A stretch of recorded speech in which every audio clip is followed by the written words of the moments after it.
Esther Coyle had served in that house for 22 years, and on the last morning she was told she would not be paid. £14. Half a year's wages owed and earned. The housekeeper met her at the foot of the servants' stair and said the money was withheld by order. Esther did not weep. She took the unpaid receipt, folded it once, and slid it into the pocket of her apron. That was the small cruelty. The large one came in the marble hall. There, before the butler and the housekeeper, and 4 dinner guests, still shaking the rain from their coats, the Countess of Wexbury looked at Esther as a person looks at a stain, and she said the words, "Dismiss her without pay. She owns nothing, and she is nothing."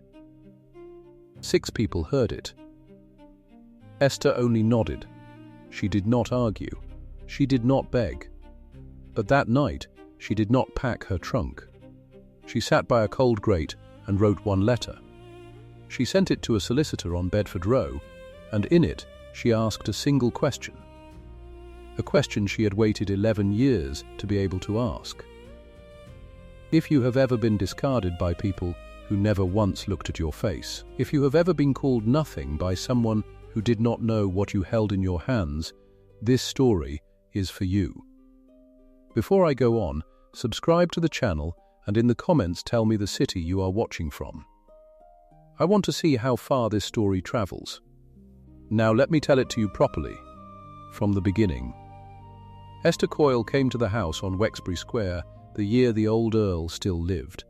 She was 32 then, with steady hands and a plain, patient face. For 22 years after, she dressed a family that never once learned the colour of her eyes. They were grey, if anyone had cared to ask. No one did. She was a lady's maid. That is a particular kind of service. It is the hands that lace another woman into her gown before a ball. It is the fingers that work the tangles from another woman's hair by candlelight while she yawns and complains of the hour. It is the quiet body that waits in the cold corridor until it is wanted, and disappears the moment it is not. A lady's maid learns the whole shape of a life she will never live. She learns which pearls are real. She learns which letters are hidden in which drawer. She learns the sound of a marriage going wrong through a bedroom door. Esther learned all of it, and she said nothing. That was her gift, they thought. Her silence. They took it for stupidity, or for the natural quiet of a lesser sort of person. It was neither. It was patience. And patience, held long enough, becomes a thing with weight. Let me tell you what she gave to that house so you understand the debt. When the old dowager countess fell ill, in the last winter of her life, it was Esther who sat up with her. Not the family. The family sent flowers and stayed away, for fear of the sick-room air. Esther spooned broth between the old woman's cracked lips. She changed the linens. She read aloud from the Psalms when the dowager could no longer see the page. She held that dying hand through 3 nights when the breathing turned to a rattle, and she was the one who closed those eyes at the end. The dowager, near the last, pressed something into Esther's palm. A small purse. "For your patience," the old woman whispered. "You were kinder to me than my own blood." It was not a fortune, but it was a beginning, and Esther kept it and told no one. When the estate began to fail quietly, the way great houses fail behind drawn curtains, it was Esther who mended what could not be replaced. She turned the collars on the Earl's shirts so the fraying would not show. She darned the fine stockings the Countess could no longer afford to buy new. The year the rents from the country lands came in short and the wages of the whole household were cut, Esther took the lower pay without a word of complaint. She understood the family's shame better than the family did. She protected it. She let them keep the appearance of wealth on her own thin back. That is who she was. A woman who gave and asked for nothing but the wage she was owed and the small dignity of being seen. She never got the second. And in the end, they tried to steal the first. Now, let me tell you the thing that mattered most, and I will tell it the way it happened. quietly, so that you almost miss it, because everyone in that house missed it. The old Earl died, and when he died, the truth of the estate came out from behind its curtains. There was no money. The country lands were mortgaged past their worth. The fine carriages were kept on credit the tradesmen were beginning to refuse. And the great townhouse on Wexbury Square, that tall stone house in the best part of London, with its marble hall and its iron railings and its address that meant everything, that house was not owned at all. It was leased. The Earls of Wexbury had sold the freehold 2 generations back, in another season of quiet ruin, and taken instead a long lease from a private concern. The family lived there on a head lease, paying rent like anyone else, though they would have died before admitting it aloud. To the world, it was the Wexbury house. On paper, they were tenants. I knew this because a lady's maid knows everything. And I knew one thing more. There was a steward in that house once, before the worst of it, an old man named Mr. Alwyn Price. A careful man, good with figures, loyal in the dry way careful men are loyal. One afternoon, years back, going over the papers with a face like winter, he said something to me that he ought not to have said to a servant. He was tired, and I was near, and I have a face people forget they are speaking in front of. He said the head lease itself had come up for sale. Not the whole of it at once. The concern that held it was breaking it into small lots, selling the interest off piece by piece to raise ready money. He said it the way a man remarks on the weather, not thinking who heard. And I said only this. I said, "Is that so, Miss Price?" And I said, "I have a little put-by, from the dowager's bequest." And then I brought him his tea, and he forgot he had spoken, and I never raised the matter again in that room. Remember that. Everyone in the house forgot it within the hour. You keep it. Now, the offences. Because I want you to understand that what came after was not cruelty out of nowhere. It was cruelty that built, brick by brick, the way a wall builds, until it was tall enough to fall on someone. The Countess of Wexbury, Adelaide was her name, though I never once had leave to use it, was 48 when the Earl died, and afraid. She would not have called it fear, she would have called it standards. But it was fear. Fear that the world would see behind the curtain, and a frightened woman with power over others will use that power to feel large again. She used it on me. The first was a small thing, so small you would laugh, if it did not tell you everything. There was a scullery girl in the kitchens, a child of 13 who could not read. Her mother in the country had sent a letter, and the child carried it about for 2 days, unable to open its meaning, until I found her crying over it by the coal store. I read it to her. It was nothing, a mother saying she was well, saying she prayed for her girl, saying keep clean and mind your betters. But the child wept to hear her mother's words, and I sat with her a quarter-hour by the light of a single candle end, and read it twice more. The Countess learned of it, and at the next reckoning of the household accounts she had a 6pence struck from my wages. For the candle. Wax is not free, she said, and it is not to be burned on the correspondence of scullery maids. A 6pence from a woman who had lately ordered a new set of gloves she could not pay for. I said, "Yes, my lady." I did not tell her the candle was a stub already half spent. I did not tell her the child had cried. She would not have understood why either fact should matter. That was the first. Private, small, unjust, the account was opened. The second had a witness. It was some weeks later, in the small hours after a long evening, and the Countess was out of temper. I had been on my feet since before dawn. My supper sat waiting for me in the servants' hall, and she knew it. She sent for me for some trifle, a ribbon out of place, I forget, and when she had done with me and I turned to go and eat at last, she called me back. The housekeeper, Mrs. Dade, stood in the doorway, and the Countess, looking not at me but at the housekeeper, so that the lesson would be witnessed, said, "You will take your supper standing tonight, Coyle, servants who forget their place eat on their feet. It sharpens the memory. Mrs. Dade said nothing.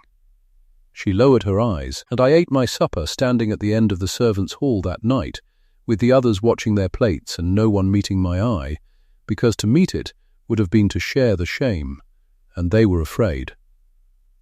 One witness. The account grew. I will not pretend these things did not cut. They did. A woman can be patient and still bleed. Every night I lay in my narrow room under the roof, and I felt the smallness of it, the way you are made small by people who have decided you are furniture. But I had that little purse from the dowager, and I had a letter, some months old by then, from a solicitor's clerk on Bedford Row. And I had a plan so slow and so quiet that even I sometimes forgot I was carrying it, so I folded the pain up small, the way I would later fold that receipt, and I put it away, and I waited. Then came the dinner. The night it all broke into the open. The Countess gave few dinners now, they cost too much, but she gave this one to keep up the pretense, and she had strained the household to its bones to do it. Silver polished till the footman's arms ached, the last good wine brought up. 8 guests, people she needed to keep believing in her, people whose good opinion was the only wealth she had left. The house was lit and warm and lying to everyone in it. I was not needed at table, of course. A lady's maid keeps to the upper floors. But midway through the evening a bell rang for me, and I came down, and I found the hall in an uproar of the polite kind, the worst kind, where everyone is smiling and something is very wrong. A guest, a Mrs. Hartley, had mislaid a brooch. A diamond spray, she said, worth a great deal, worn into the house that very evening, and now gone from her breast. And the Countess, I saw it happen in her face, I saw the fear turn to fury, and the fury find a target. The Countess looked past all her fine guests, past the footman, past the butler, and she looked at me, the servant who moved unseen through the upper rooms, the one who touched other women's jewels for a living. "Coyle," she said, and the whole hall turned to look at me. She did not ask. She accused. She said that I had been above stairs, that I had the run of the guests' cloaks and things, that it was well known such women were not to be trusted with what glittered. She said it in front of 8 guests, and the butler, and the housekeeper, and 2 footmen. And then she ordered me searched. There, in the marble hall, under the great chandelier, with Mrs. Hartley clutching her throat and the guests drawn back as from something unclean, the housekeeper was made to search me. My pockets, my sleeves, the seams of my plain dress, turned out and patted down like a pickpocket taken in the street. They found nothing. Of course they found nothing. I had touched no brooch. And later, I learnt this later, the wretched thing was found in the lining of Mrs. Hartley's own cloak, where it had slipped through a torn pocket, exactly where it had been all along. She had never lost it in the house at all. But in that moment, in the hall, they found nothing on me, and there was a silence. And in that silence a decent person would have said, "I am sorry. I was wrong. Forgive me." The Countess did not. To apologize to a servant before her guests was a thing beyond her, so instead she did the other thing. She made it worse, to cover herself, the way frightened, cruel people always do. She drew herself up. She looked at me, searched, shamed, standing there with my pockets hanging out in front of 8 strangers, and she said, in a voice pitched for the whole hall to hear, "Dismiss her without pay. She owns nothing, and she is nothing." 6 people who could later swear to it. The butler, the housekeeper, Mrs. Hartley, 3 more guests near enough to hear each word. 6 witnesses to a sentence I would one day return to her, word for word, in her own house. I did not cry. I want you to know that. I stood in that hall with my pockets turned out, called nothing before strangers, and I did not give her a single tear. I looked at her, I looked her full in the face, which I had never once been permitted to do, and I saw that she had forgotten I had eyes at all, and I nodded. Once, and I turned and I climbed the servants' stair to my room under the roof, and I sat on my narrow bed in the dark, and I began, very quietly, to think. Now understand what dismiss her without pay truly meant, so you feel the full weight of it. It was not only the insult, it was ruin. A servant turned off is a servant who must find another place, and to find another place she must have a character, a written reference from her last employer, saying she is honest and able and clean. Without it, no respectable house will take her. She is finished. She may sink into the workhouse, or worse. That reference is a servant's whole future, held in her employer's hand. They meant to take mine. First the wages. In the days after, it was made formal. The £14 owed to me, half a year, earned in full, was withheld by the Countess's order on the pretence that a servant dismissed for suspected theft forfeits her back pay. There was no theft. There was never any theft. But the money was kept, and the receipt for it was pressed on me unpaid, and I folded it and put it in my apron pocket, where it stayed. £14. I have that receipt still.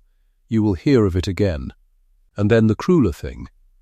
I went, as a dismissed servant must, to ask for my character.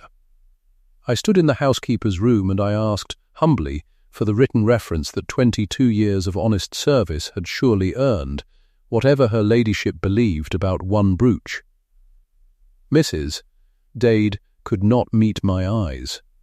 She said she had asked. She said the Countess had refused. Refused, not one line, not a single word of testimony that I had been faithful for 22 years. The Countess had said, Mrs. Dade told me this in a whisper, ashamed to be the mouth of it. The Countess had said, let London see what she is. She'll have no paper from me. Let London see what she is. As though I were something the city ought to be warned of. She would not only turn me out with empty hands, she would try to make certain no other door in London would ever open to me again. She would end me, if she could. That was the fifth cut, and the deepest, and it was the one that turned my patience into something else. Not rage. I have never been much good at rage. Something colder and more useful. Resolve, because here is what the Countess did not know. As she sat in her leased house and refused a dying woman's maid her character. She did not know what I had done, slowly, over 11 long years, with a dead woman's little purse and every shilling I could save from wages she thought she was so generous to pay. She did not know who she had truly spoken to when she said I owned nothing. The morning after the reference was refused, I put on my good dark dress, the one I kept for church, and I walked out of the house on Wexbury Square for what everyone believed was the last time. And I did not go to the register office to beg for a place. I did not go to a coaching inn to leave the city in disgrace. I turned east, and I walked to Bedford Row to the offices of a solicitor, and I asked at the desk for Mr. Alwyn Price. Yes, the same Price. The old steward who had let slip, years before, that the head lease was for sale. When the estate finally crumbled and he was let go, I had done a thing that must have seemed strange to him at the time. I had sought him out. I had told him a little of what I meant to do, and I had asked him, a man good with figures and quietly disgusted by how the family had run itself into the ground, whether he would help a servant do a careful thing carefully. He had gone to work for the solicitors on Bedford Row as a clerk, and for 11 years, in his spare hours, for small fees I paid out of my own thin purse, he had been my hand in the world of paper, my eyes where I could not go. The one respectable man who knew what the Maid was building.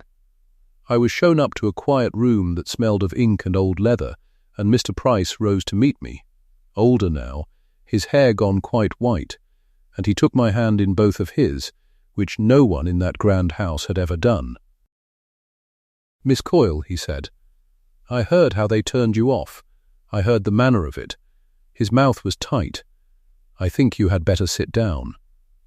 And I think it is time we went through the whole of it, from the beginning, and you saw it laid out plain." He spread the papers on the table between us, 11 years of them, and he began to read me my own life back to myself. The part of it I had built in secret while I laced another woman into her gowns. It had begun with the dowager's purse, not a fortune, some £40, no more. But it was a seed, and Mr. Price had helped me plant it. When the head lease of Wexbury Square came up for sale in small lots, as he had said it would, the concern that held it was desperate for ready cash and willing to sell the interest cheaply, in pieces, to anyone quiet enough not to shame the great families who lived on those leases. A servant with a little saved and a discreet clerk to act for her was exactly quiet enough. No one imagined a lady's maid buying into the ground her mistress stood on. It was unthinkable, and so no one thought it. I bought the first small share of the head lease with the dowager's £40 and 30 more I had scraped together. And then, year on year, I fed it. Every shilling I could keep back from my wages went to Mr. Price, and Mr. Price turned it into paper.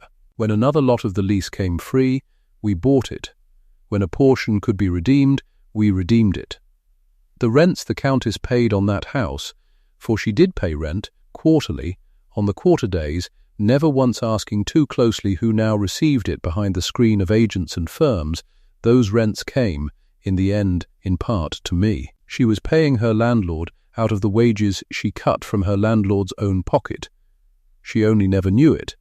"You have done it," Mr. Price said. He laid the last document flat and turned it so I could read the name at the head of it. "There is one small payment yet outstanding to make it final and clean, the last lot, redeemed this spring. Settle that, and there is no share left in any other hand. The head lease of the house on Wexbury Square, the whole of it, the ground your Countess stands on, and the roof she said her cruelties beneath. It is yours, Miss Coyle. Yours alone. She is your tenant.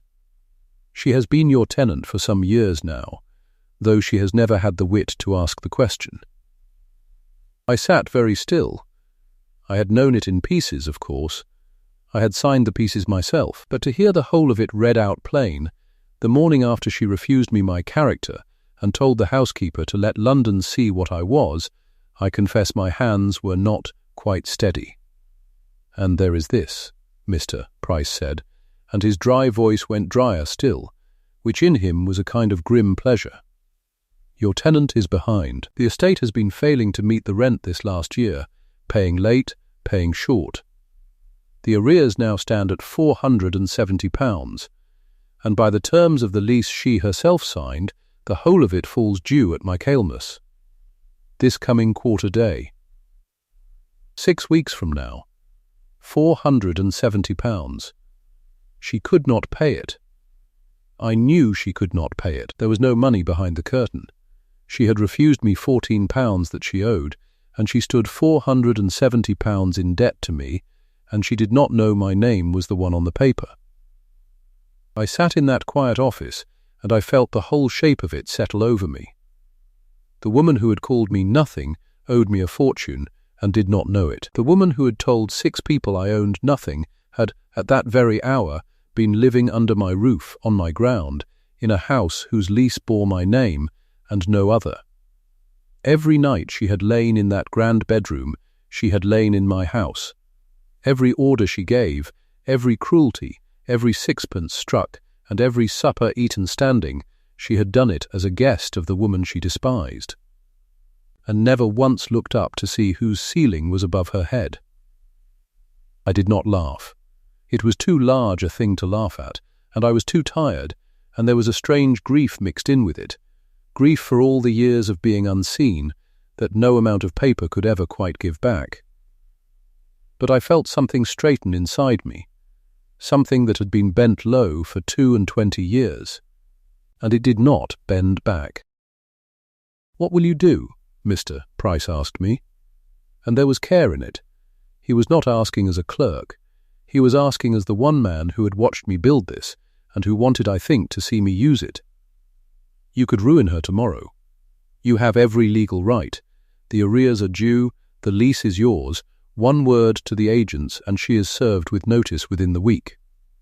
You have only to say it, and here is the thing I want you to understand about that morning, because it is the thing that separates the story I am telling you from the story the Countess would have told had she been in my place.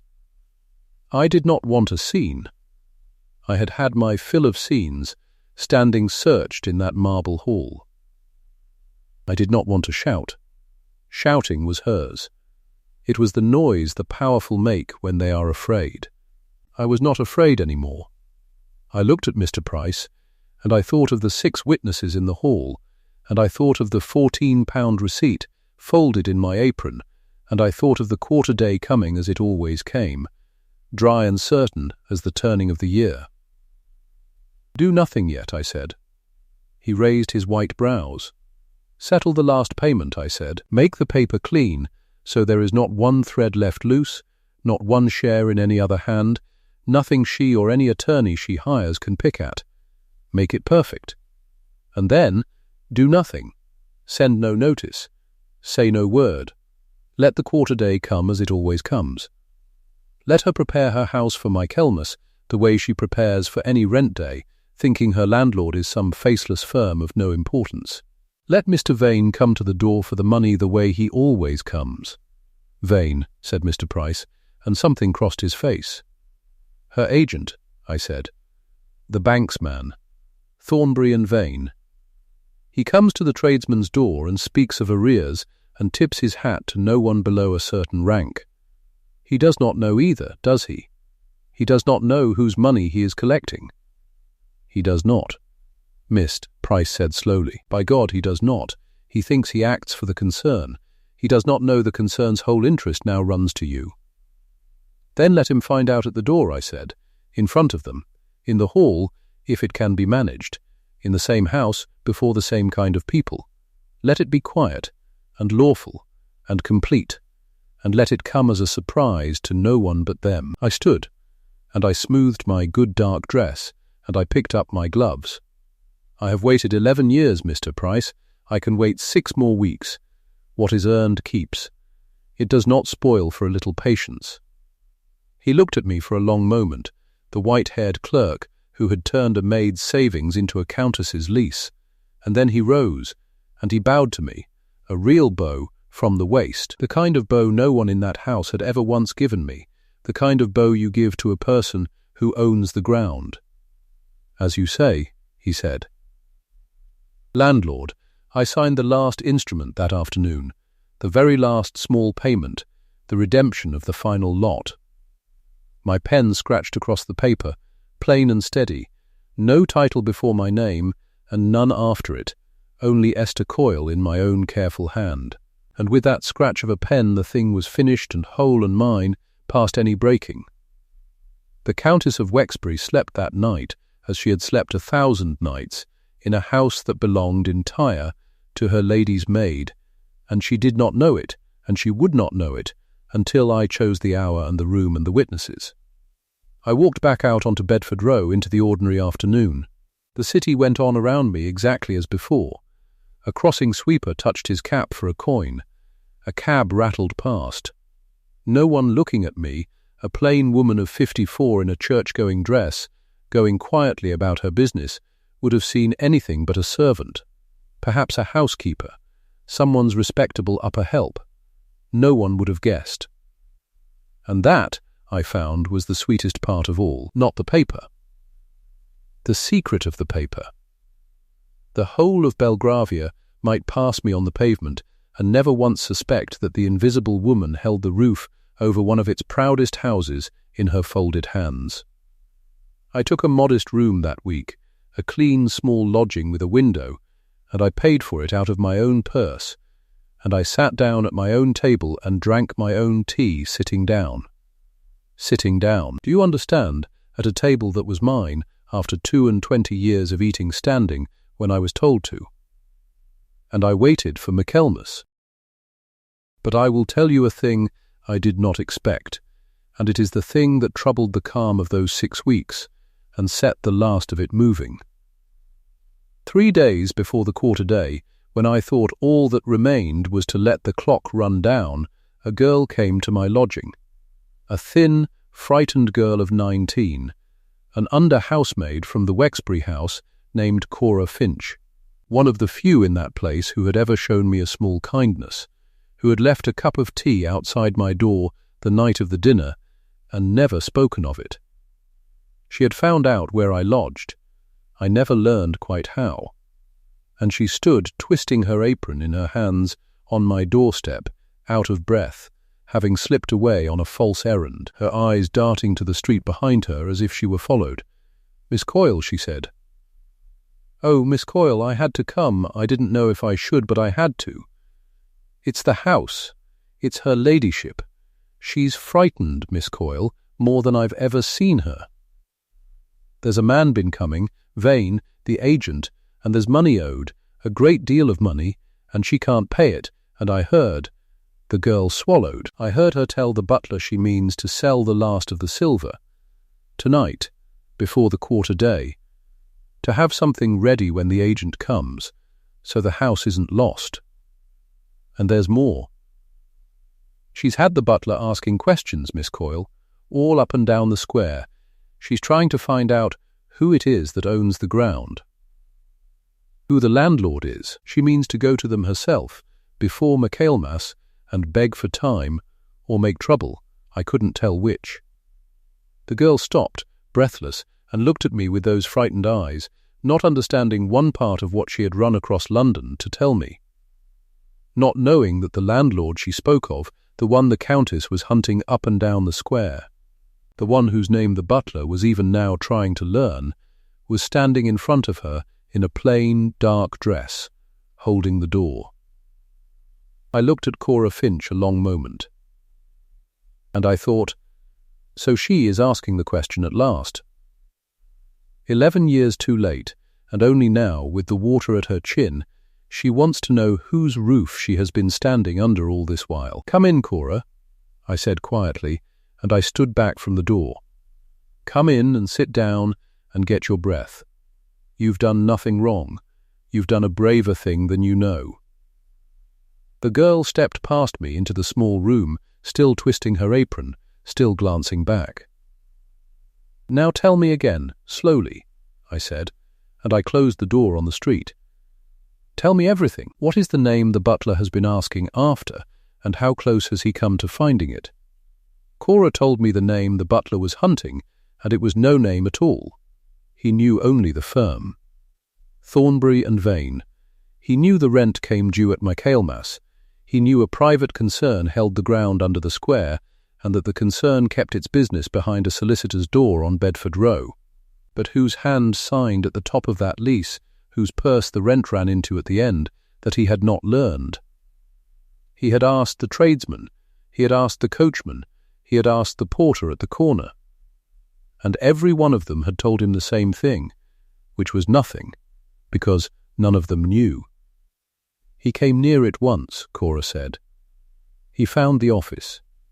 He found Bedford Row, but the clerk there, an older gentleman, quiet, Mr. Price I think the name was, he told the butler the principal did not receive callers, and that all matters were to go through the firm in writing.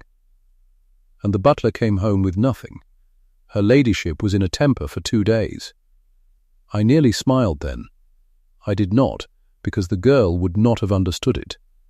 But I thought of Alwyn Price, sitting at his desk with 11 years of my saved shillings locked in the drawer beside him, telling the Countess's own butler, with a straight and sorrowful face, that the principal did not receive callers. He had guarded me for 11 years. He would guard me for 6 weeks more. "You've told me what I needed," I said to Cora. "Now you'll drink this tea, and you'll go back before you're missed, and you'll say nothing to anyone. Do you hear me? Nothing. Not to the housekeeper, not to the other girls, not to your own pillow. You were never here." She looked at me, frightened again. "Miss Coyle, the silver. She's selling it tonight. Isn't there something, oughtn't someone to be told?" "Someone has been told," I said. "You've told me. Let that be enough." and I sent her back into the dark with a shilling she did not want to take, and I sat a long while by my own small fire, and I let the Countess sell her silver. She sold it. I heard of it after. She sold the last of the plate, the candlesticks, the salvers, the christening cup that had been 3 generations in the family, to a dealer in the Strand who gave her half its worth because he knew a frightened seller when he saw one. £40, I believe she got. £40 against 470 owed. It was like bailing the sea with a teacup. But it let her tell herself she was doing something. It let her feel she had a wall to stand behind when the quarter day came. She did not know the wall was mine. The days went down toward Michaelmas one at a time. I did not walk the square. I kept to my room and my sewing and my one window, and I let Mr. Price carry the business, as he had always carried it. Twice in that fortnight the Countess pressed harder to find me.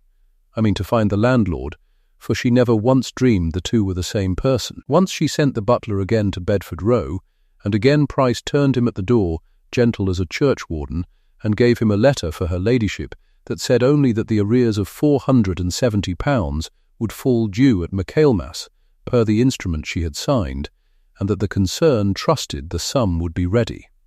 She read it, Cora told me later, and went white, and tore it in half, and then, thinking better of it, smoothed the halves together again and locked them in her writing desk. She kept it. She kept the very paper that warned her.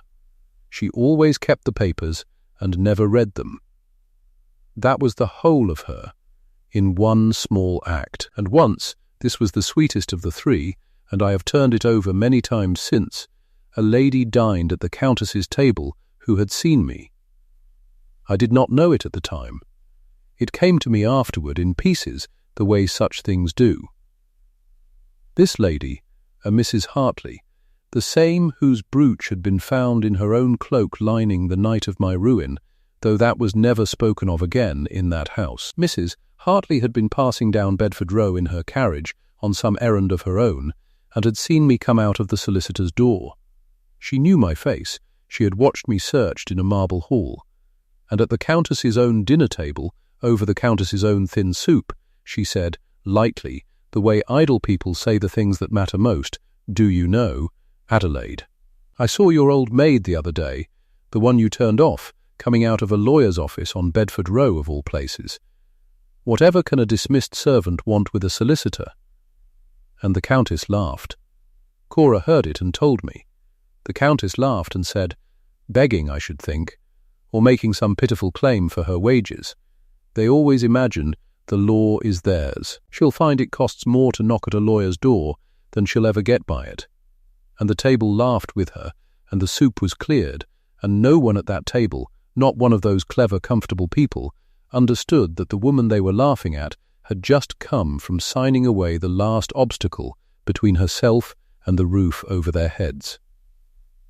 Bedford Row. She had all but told the Countess the name of her own landlord, and the Countess had laughed it into the soup.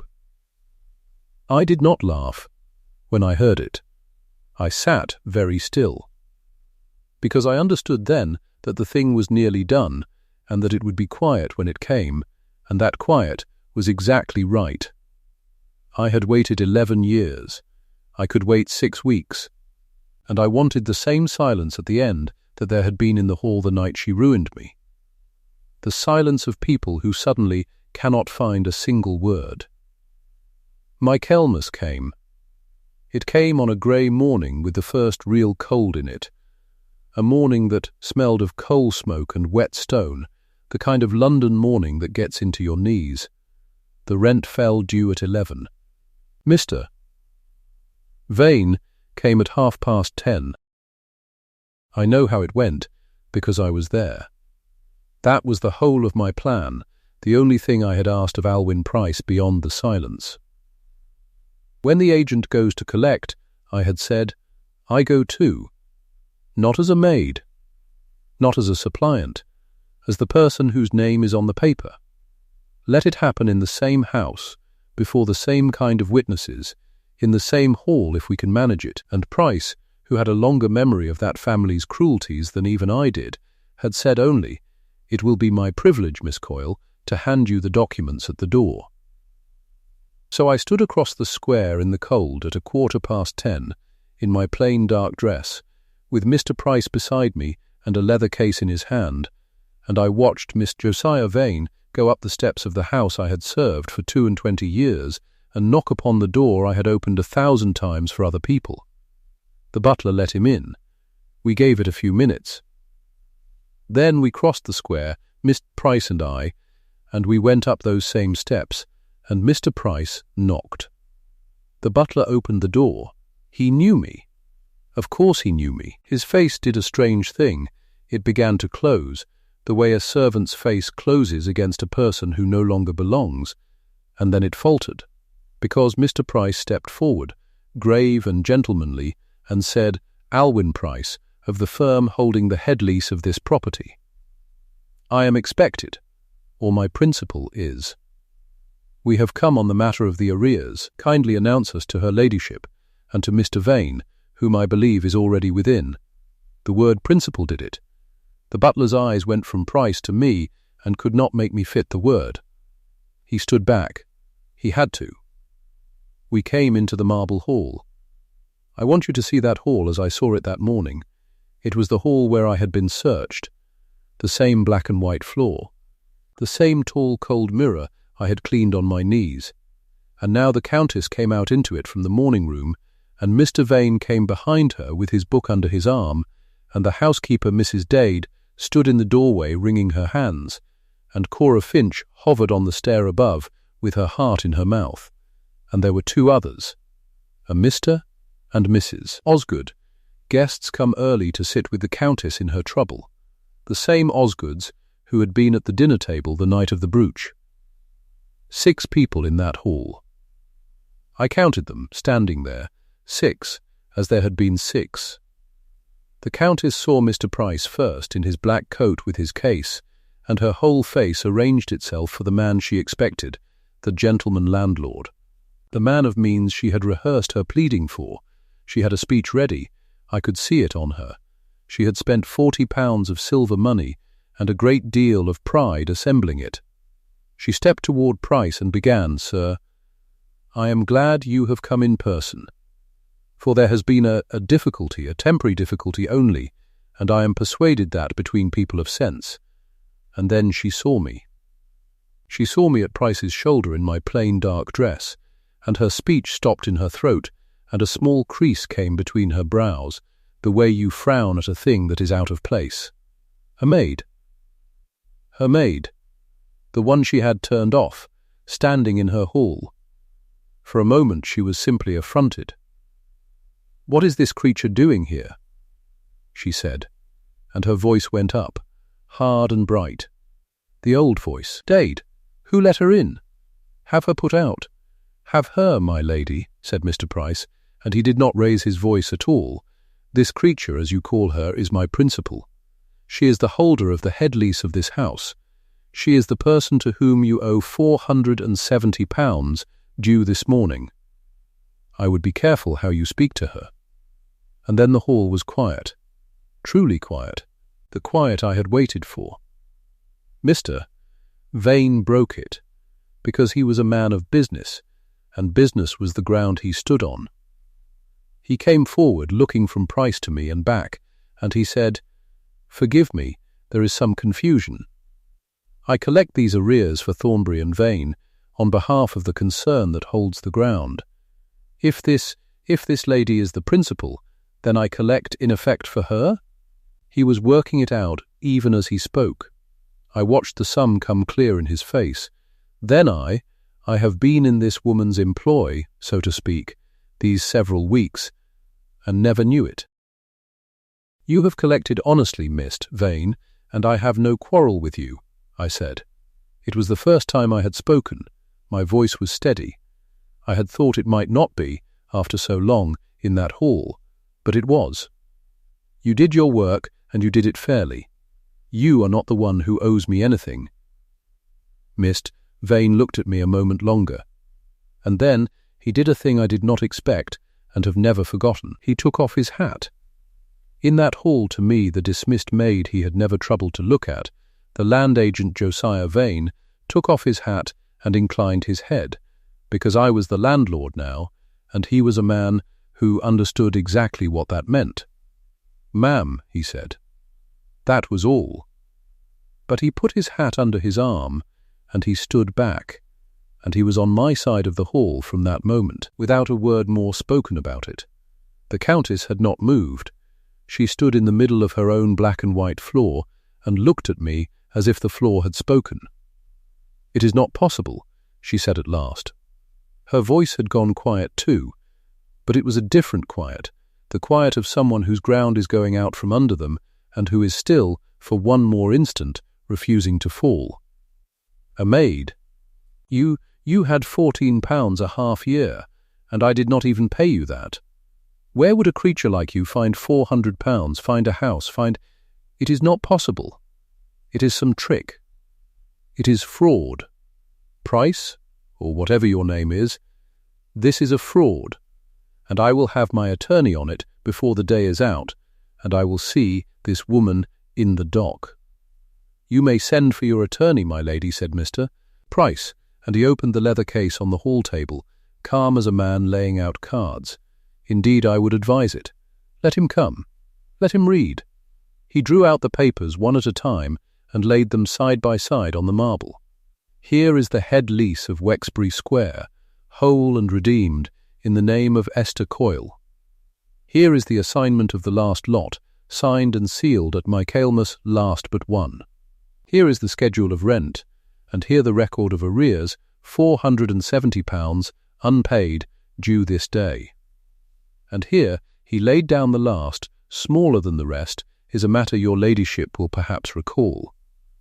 A receipt for £14, being 1/2 year's wages owed to Esther Coyle, marked unpaid, in your own housekeeper's hand." Mrs. Dade made a small sound in the doorway. She remembered writing it. I saw her remember. "Every signature that matters here is your own, my lady," Price went on, and still he did not raise his voice, and that was the terror of it, that none of it was shouted. "Every notice was given you in writing, at the proper time, through the proper firm. You signed the lease that made you tenant here after the estate failed. You signed the covenants. You received, and I can prove the receipt of every one, the reminders of the arrears these 6 months past. There is no fraud. There is only a debt, and a landlord, and a quarter day.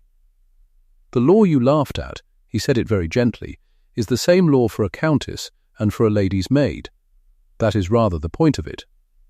The Countess reached out one hand and touched the papers on the table, the way you touch a thing to see if it is real. She turned the lease toward her. She read the name at the head of it. Esther Coyle. She read her own signature at the foot, and I watched the last of it leave her.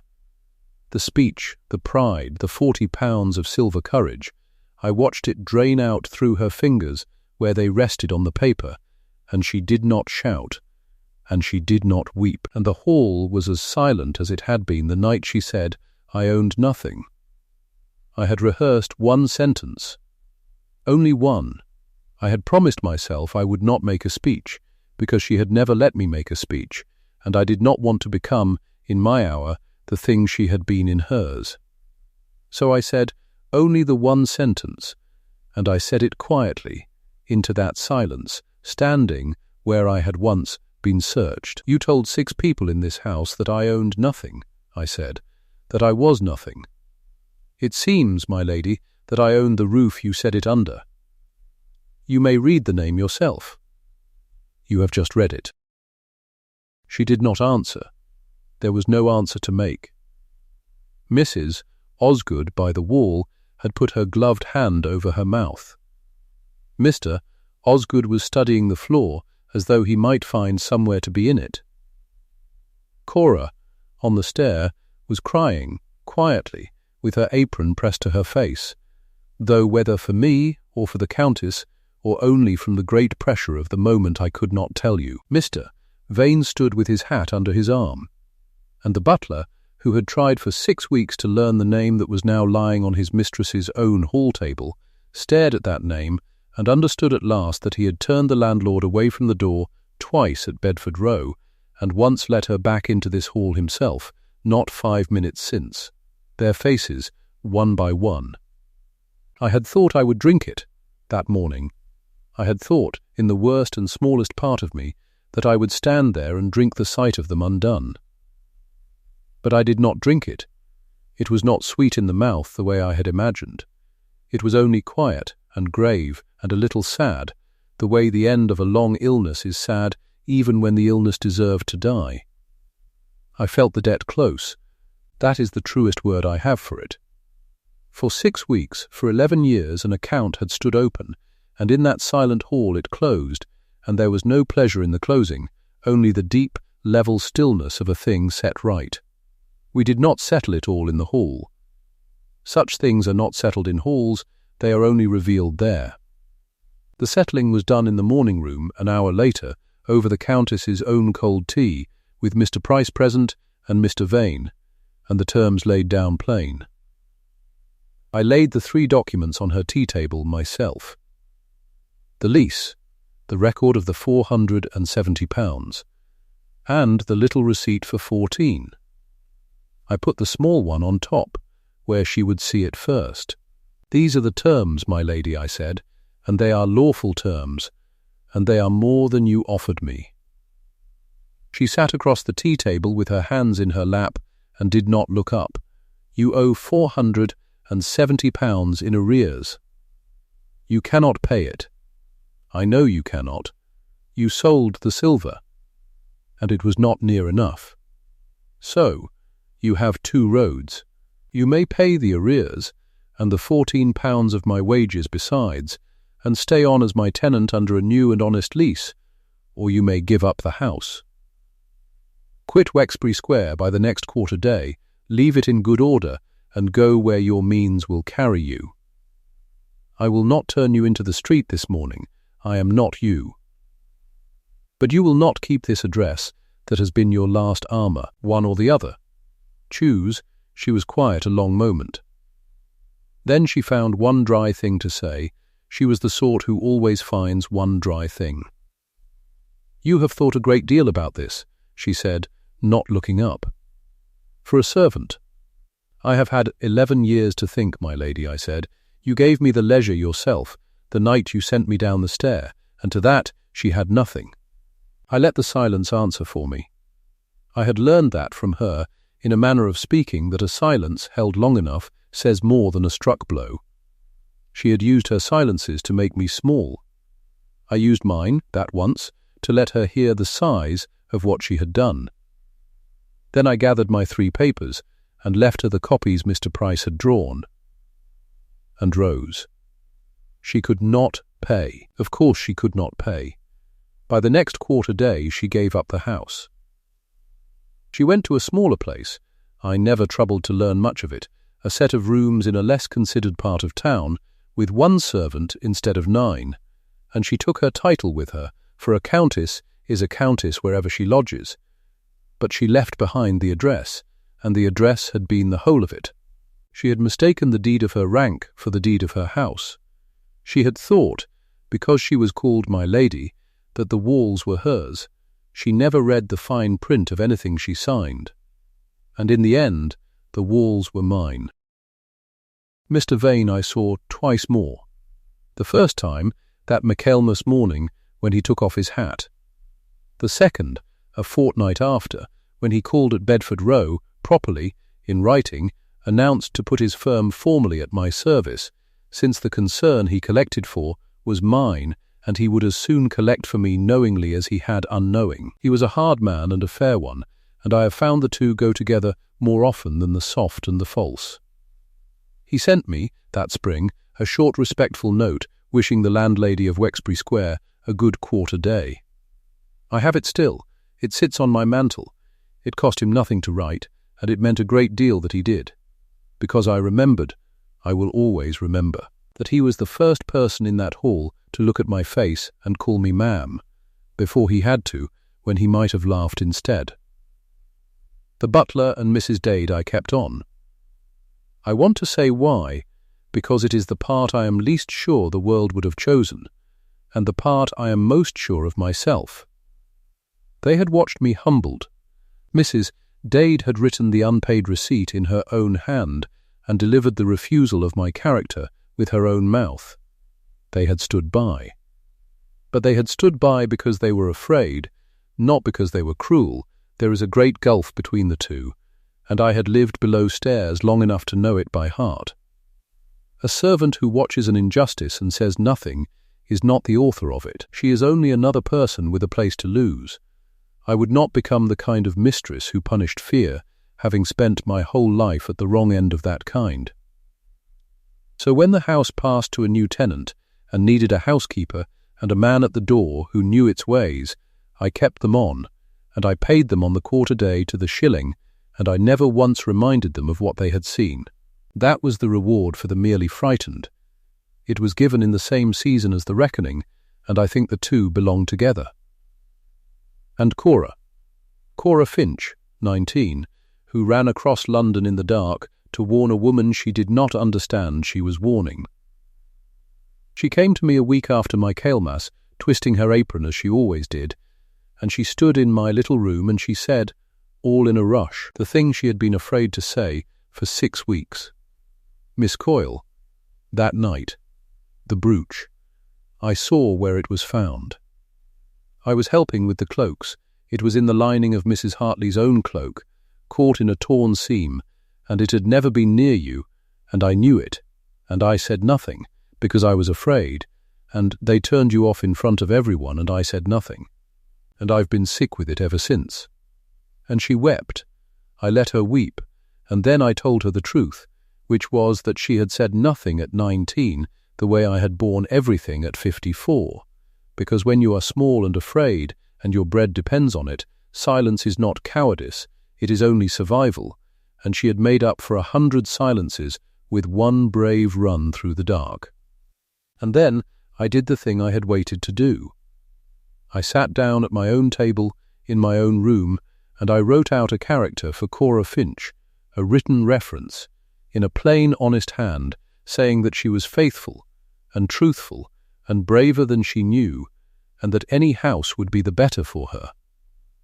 The very thing the Countess had refused me. Let London see what she is, the Countess had said of me, and meant it for a curse. I wrote Cora's character and meant it for a blessing, and I signed it, and I have never signed anything, not even the lease, with more satisfaction. That is nearly the whole of it. There is only the after to tell. It is a year on, near enough, as I set this down. Spring again, and a soft one. I let the townhouse on Wexbury Square to a physician, a decent, overworked man with a wife and 3 children and a brass plate on the door, and he pays his rent on the quarter day and reads his lease before he signs it, which after the last tenant I find I value more than I can say. I did not keep the great rooms for myself. What would I do, rattling alone through a countess's drawing room? No, I took for myself the small set of rooms at the top of the house that had been the old dowager's. The dowager who left me the £40 that began all of this, God rest her, the one soul in that family who ever asked the colour of my eyes and remembered the answer. It seemed right that her £40 and her rooms should come round to me together. I sit now at her old window, in the morning, with the light coming in warm across the sill. I will tell you the small things, because it is the small things I fought for, in the end, not the grand ones. There is a banister on the stair below my rooms, dark old oak, and it smells of beeswax, and every morning I catch that smell coming up, and every morning I remember that I am not the one who polished it. Someone is paid to, now, and paid fairly, and it is not me. I take my tea sitting down. That is a thing I never once did in 22 years in that house. I took my supper standing, the night the Countess made me. Servants who forget their place eat on their feet. With the housekeeper for witness, and now, every day of my life, I take my tea sitting down, at a window that is mine, in a chair that is mine, and no one on this earth can tell me to stand. I saw the Countess once. After. Only once. I was crossing the square on a bright cold day and a hansom went by, and she was in it, going somewhere in her good coat with her chin up, and she was smaller than I remembered. That is all. Not smaller in the flesh. Smaller as a thing is smaller when you are no longer afraid of it. She did not see me, or chose not to, and I did not lift my hand, and the hansom went on toward wherever her means now carry her, and I stood a moment in the sunlight on my own ground, and then I went in to my tea. She wrote to me. At the last, I will be honest and tell you so, for I promised at the start of this to tell it all. A letter came, that winter, in her hand, asking that we might let bygones be bygones, that there was no profit in old bitterness between women of sense, that she hoped I was comfortably settled and bore no lasting grudge. I read it once. I did not answer it. There was nothing in it that asked pardon, only that asked to be comfortable again, which is a different thing entirely, and the difference is the whole of why I did not write back. I folded her letter in half, and I put it away in the small drawer where I keep the one paper I have carried through all of this, folded once, from the very beginning, the receipt for £14, marked unpaid, in Mrs. Dade's old hand. The wages she would not give me. I keep it still, not out of bitterness, out of memory. It sits there in the drawer with her fine apology laid on top of it, the two of them together, and every so often I open the drawer and look, and I close it again, and I go back to the window. What is earned cannot be dismissed. That is the whole of what I know, and it took me 4 years and one cold walk down a servant's stair to learn it. They can refuse your wages. They can refuse your character. They can say before 6 witnesses that you are nothing and own nothing, and stand in a marble hall while they say it. But the thing you have truly earned, by patience, by long labour, by every shilling saved, and every winter nursed, and every humiliation swallowed whole, that thing has your name on it, at the head of the paper, in a hand no countess can cross out. They dismissed the maid. They never once looked at her face. And all the while, quiet as the dust on their own banisters, the maid held the lease. If you have listened this far, if you have ever been discarded by people who never troubled to learn your name, then tell me the city you are listening from. I should dearly like to know how far this old story has travelled.